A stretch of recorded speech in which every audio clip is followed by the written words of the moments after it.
Assalamualaikum teman-teman, apa kabar? Semoga kita senantiasa berada di bawah lindungan Allah Subhanahu wa Ta'ala. Ketemu lagi dengan keluarga Serasi.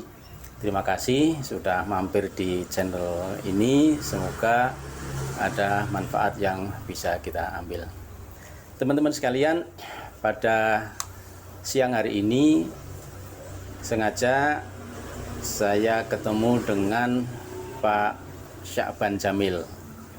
Beliau ini adalah seorang penulis buku yang telah banyak menerbitkan buku-buku terkait dengan parenting, ya, bagaimana berkeluarga termasuk mendidik anak. Teman-teman sekalian, kita ingin mengetahui nih bagaimana kiat-kiat kita sebagai orang tua di dalam mengenalkan kepada anak terkait dengan lingkungan hidup, ya, baik itu masalah sampah, masalah menanam, berkebun, ya, termasuk juga naik kendaraan umum, ya, terkait dengan isu-isu ramah lingkungan. Nah, untuk itu mari teman-teman sekalian kita simak perbincangan kita pada siang hari ini.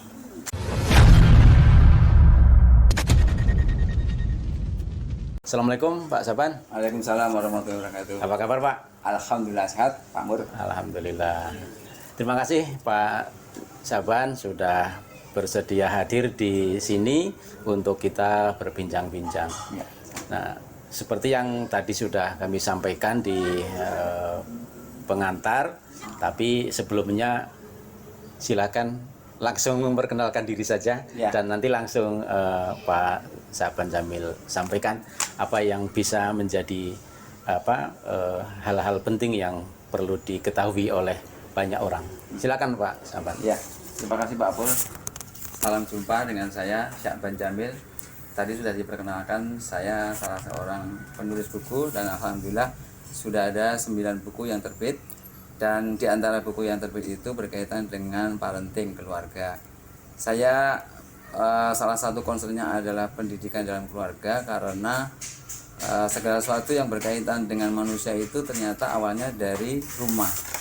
Nah, kalau misalnya dari rumah itu kita mampu menanamkan dasar-dasar kehidupan yang baik, insya Allah nanti kedepannya kita tidak khawatir terhadap anak-anak kita. Kedepannya seperti apa, tingkah lakunya kayak gimana, karena dari keluarga lah itu bisa dimulai.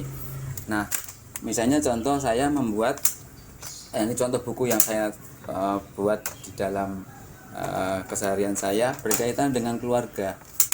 Selama ini kita jarang menggunakan media keluarga itu untuk transfer apa saja kepribadian yang harusnya unggul dalam kehidupan kita kepada anak-anak kita. Karena apa? Kecenderungannya orang sudah sibuk dengan pekerjaan dan sebagainya, sehingga lupa bahwa semua itu dimulai dari keluarga, termasuk isu yang berkaitan dengan lingkungan.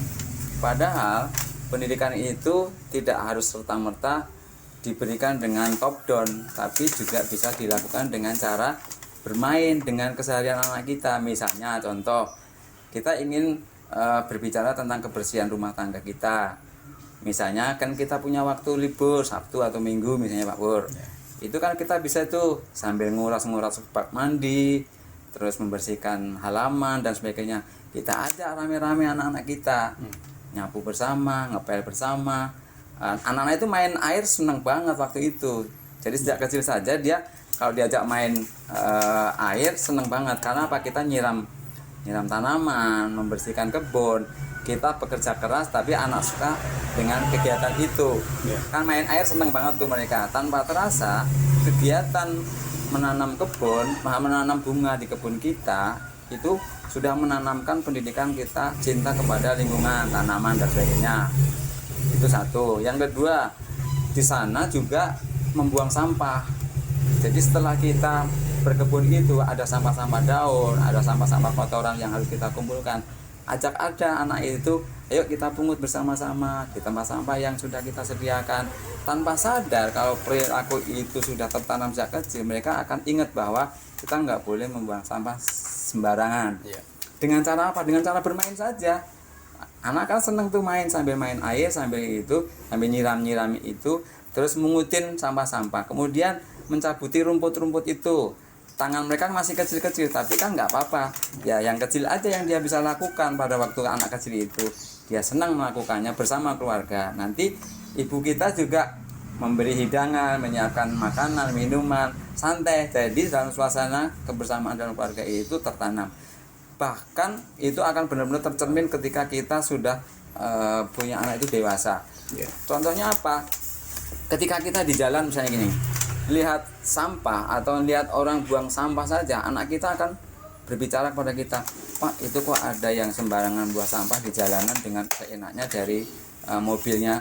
Anak saya seperti itu. Atau misalnya kita lagi bermain atau berkunjung di tempat yang ramai, ke tempat wisata dan sebagainya gitu, sampah di mana-mana berserakan. Kalau anak saya pegang sampah, nggak bakalan itu dibuang begitu saja. Dia simpan di kantongnya dia. Nanti setelah dia ketemu dengan tong sampah yang ada disediakan oleh tempat di situ, maka dia baru gitu.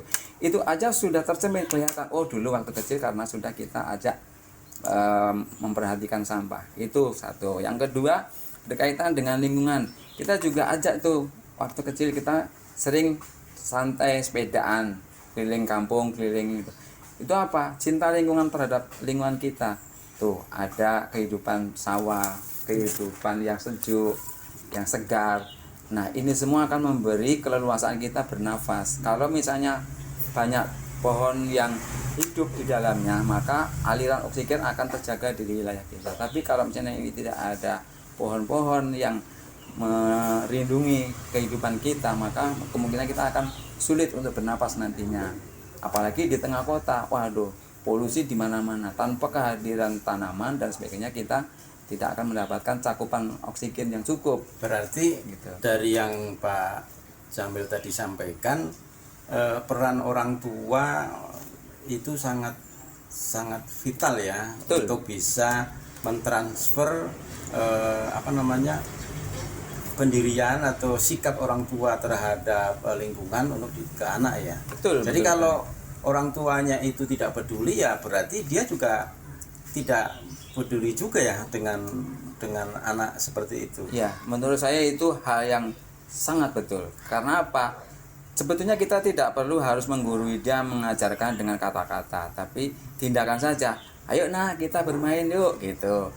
Kita bersih-bersih, Bapak hari ini mau membersihkan kolam, mau membersihkan kelas apalah gitu, membersihkan kebun dan sebagainya. Kita ajak saja dengan cara bermain. Tanpa sadar, kebiasaan kita membersihkan taman, membersihkan nguras bak mandi, nguras tempat-tempat yang kita anggap sebagai sebuah saluran air dan sebagainya, itu nanti akan membiasakan dia bahwa rumah kita harus dirawat. Nah, dengan lingkungan yang bersih, sehat dan sebagainya, itu akan memungkinkan kita nyaman juga hidup. Itu lebih penting daripada kata-kata. Nah, kemudian kalau misalnya kita jalan-jalan di kampung, kita tanpa sadar, yuk kita sepedaan yuk gitu. Nah, di situ orang tua sebetulnya yang harus punya peran terlebih dahulu, karena anak kita kan mungkin waktu kecil itu kan belum tahu kita itu punya tujuan apa gitu loh. Ya udah, lakukan saja, anak-anak kita ajak, nanti dia akan dengan sendirinya mengikuti. Nah, di saat kita berjalan, berkeliling dan sebagainya gitu, kita sambil ngobrol, enak ya pemandangannya, hijau, segar, luas, ya, damai nih rasanya gitu.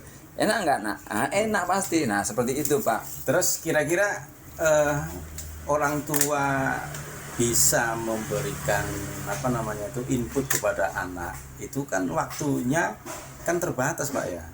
Kan kebanyakan kita ini berangkat pagi pulang petang. Betul. Nah, kira-kira bagaimana untuk menyiasati hal itu, Pak? Ya.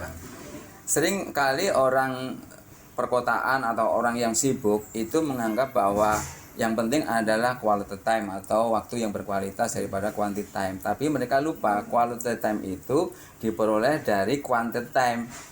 Dari quality time diperoleh dari quantity time. Artinya sedikit-sedikit tapi itu sering, itu akan menjadi kualitas daripada kita mencari waktu khusus nanti gitu ya. Tapi tanpa sadar begitu waktu khusus datang, ternyata nggak juga melakukannya atau tidak maksimal dalam melaksanakannya misalnya gitu, itu juga nggak ada artinya. Akhirnya lebih baik misalnya ada puntung rokok, ada puntung sampah, ada apa, itu ambil saja sambil dilihat orang saja, dilihat teman anak-anak kita kayak gitu, itu sudah memberi contoh.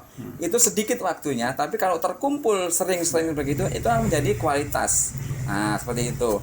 Atau misalnya kita memang mau menyediakan waktu, katakanlah pas libur Sabtu Minggu, ya beneran berarti Sabtu Minggu harus kita gunakan. Jangan sudah punya waktu tapi nggak kita manfaatkan, sama saja.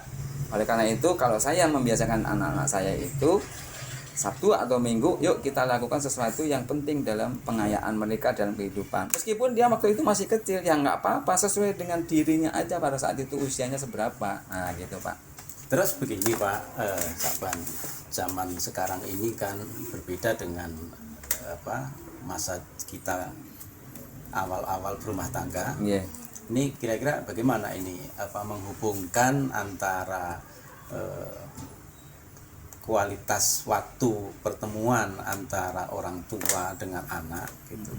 Itu dengan situasi saat ini yang begitu HP itu mendominasi anak-anak kita. Ya, khusus berkaitan dengan teknologi ya, tidak bisa kita singkirkan atau kita nafikan bahwa teknologi akan ada dalam kehidupan kita. Sudah keniscayaan. Jadi kita nggak bisa nolak. Yang perlu kita lakukan adalah isinya teknologi apa. Terus kemudian kita sudah pernah mengenalkan apa saja di dalam teknologi itu dalam penggunaannya. Kalau anak-anak kita itu dalam penggunaannya itu kita bimbing, kita nggak khawatir dia pegang HP. Justru kita nanti akan mengetahui, oh ternyata di dalam HP kita itu banyak manfaat, banyak ilmu. Kita mau Google apa saja yang berkaitan dengan pengembangan diri kita, ilmu kita, ya dapatnya dari situ, nggak apa-apa. Tapi kalau kita belum sudah ngelarang-larang, tapi kita juga nggak ngerti solusinya, nggak ngerti apa isinya di dalam produk yang namanya teknologi itu, yang padahal pasti hadir. Nah kita nantinya kewalahan sendiri. Kalau saya prinsip pegang HP, tapi isinya apa, tahu sejak awal manfaatnya apa, gunanya apa untuk pengembangan dirinya dan sebagainya. Itu yang penting kita bicarakan dengan anak kita. Jadi dan nggak khawatir dia pegang seperti apa.